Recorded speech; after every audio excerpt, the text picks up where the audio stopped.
NCP আজকে জানিয়েছে যে নির্বাচন কমিশন সংস্কার না হওয়া পর্যন্ত তারা নিবন্ধন করবে না।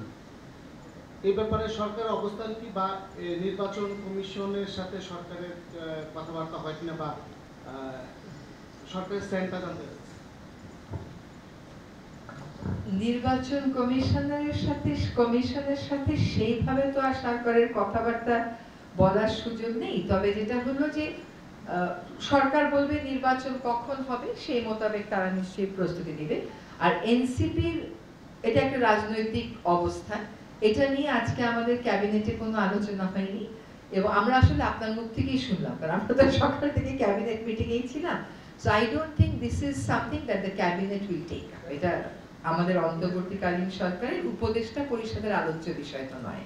এখন হয়তো এনসিপির দাবিটা তার রাজনৈতিক দলের অবস্থান থেকে তার রাজনৈতিক দাবি, এনসিপি তার রাজনৈতিক যা দাবি কিভাবে আদায় করবে, কিভাবে নিষ্পত্তি করবে, এটা এনসিপি বুঝবে।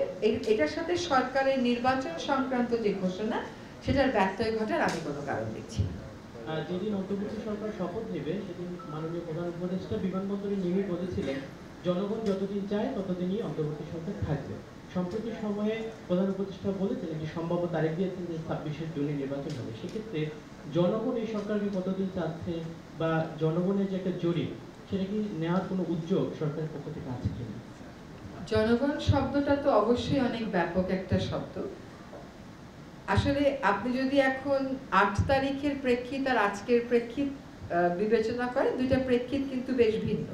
8 তারিখে আমরা সকলে এক ধরনের মানসিক অবস্থায় ছিলাম, 8 তারিখ পরবর্তী সময়ে কাজ করতে করতে আমরা একটা অবস্থানে এসেছি। এখন সরকার প্রধান থেকে এটা স্পষ্ট করে দেওয়া হয়েছে যে ডিসেম্বর থেকে জুনের মধ্যেই নির্বাচন হবে।